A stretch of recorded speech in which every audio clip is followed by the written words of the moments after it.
Et si tout ce qu'on nous avait appris sur l'épargne et l'argent était en fait à côté de la plaque? C'est l'idée un peu folle du livre Mourir avec zéro qu'on explore aujourd'hui. L'objectif, ce n'est pas d'accumuler un maximum d'argent, non, c'est de vivre la vie la plus riche et la plus pleine possible. Allez, c'est parti. On connaît tous cette histoire, bien sûr. La fourmi, super travailleuse, survit à l'hiver, pendant que la cigale, elle, qui a chanté tout l'été, meurt de faim. La morale semble évidente, n'est-ce pas? Mais le livre pose une question qui dérange. À quoi ça sert de survivre à l'hiver si on n'a jamais vraiment profité de l'été? Cette question, elle est au cœur de tout ce qu'on va voir ensemble.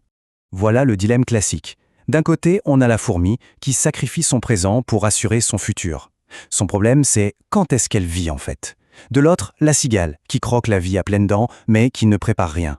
Attention, le livre ne dit pas de devenir la cigale, pas du tout. L'idée, c'est plutôt d'aider la fourmi à apprendre à s'amuser un peu.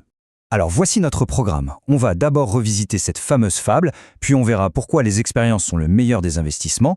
On parlera ensuite du dividende des souvenirs, un concept génial. Puis on attaquera le gros morceau, l'objectif de mourir avec zéro. Et enfin, on verra comment planifier concrètement une vie plus riche.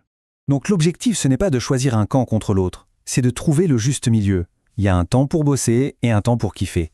La clé, c'est de ne pas sacrifier complètement l'un pour l'autre. Et là, c'est le changement de perspective qui change tout. Depuis toujours, on nous apprend à faire grossir notre compte en banque. Mais l'auteur, lui, propose un autre but, faire grossir notre vie. Parce que la vraie richesse, au fond, c'est la somme de nos expériences. L'objectif, c'est donc de maximiser cette croissance-là. Ce qui nous amène directement à la première règle fondamentale. La richesse d'une vie, ça ne se mesure pas en euros dans un compte épargne, mais en moments vécus, en expériences positives. Notre vie, c'est la somme de tout ça. Pour rendre cette idée plus concrète, le livre introduit un concept super intéressant, les points d'expérience. Imaginez un peu comme dans un jeu vidéo. Chaque expérience positive, un voyage, un bon resto entre amis, apprendre à jouer de la guitare, rapporte des points. Le but du jeu de la vie n'est plus d'accumuler de l'argent, mais d'avoir le plus gros score de points d'expérience à la fin. Cette image est très parlante. Imaginez chaque année de votre vie comme une barre verticale, dont la hauteur représente les points d'expérience que vous avez accumulés. Il y a des années plus riches que d'autres.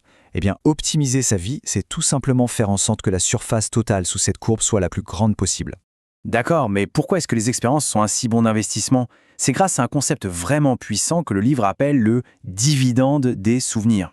Une expérience, ça ne s'arrête pas quand c'est fini. Non, elle continue de payer toute la vie. Chaque fois qu'on se remémore un super moment, qu'on raconte une anecdote de voyage, on touche un dividende de souvenirs. C'est un petit shoot de bonheur, gratuit, qui vient s'ajouter à l'expérience de base. Et c'est là que ça devient génial, ces dividendes se cumulent. C'est exactement comme les intérêts composés en finance. Les souvenirs des années passées s'empilent sur les nouvelles expériences. Et au fil du temps, la vie devient de plus en plus riche, de plus en plus dense. Du coup, le conseil numéro 1 du livre est simple mais ultra puissant. Comme en finance, le facteur clé de succès, c'est de commencer tôt. Plus on commence jeune à collectionner des expériences, plus longtemps on touchera ces fameux dividendes de souvenirs. C'est vraiment la phrase à retenir. Allez, on attaque maintenant l'idée la plus, disons, controversée du livre, mais aussi la plus logique. Si la vie est une somme d'expériences, alors le but ultime devrait être de convertir tout notre argent en ces expériences. La question peut sembler un peu choquante, non? Pourquoi viser ça? Ça paraît complètement irresponsable. Et pourtant, la logique derrière cette idée est en fait implacable. Voilà la réponse. L'argent, ce n'est pas juste du papier, c'est une représentation de notre temps, de notre énergie, de notre vie. Chaque euro qui dort sur un compte, ce sont des heures qu'on a passées à travailler au lieu de faire autre chose. Laisser cet argent derrière soi à la fin, c'est un peu comme avouer qu'on a travaillé pour rien. C'est du temps de vie gaspillé, purement et simplement. Et ce graphique résume parfaitement le problème. En général, notre richesse a tendance à grimper avec l'âge. Mais en parallèle, notre santé et donc notre capacité à vraiment profiter de la vie, elle, diminue. On se retrouve donc avec plein d'argent au moment où on n'a plus l'énergie pour en jouir pleinement. La conclusion est logique, il faut dépenser son argent plus tôt, quand on est en pleine forme. Bien sûr, il y a les objections classiques. Pour les enfants, l'auteur suggère une chose simple.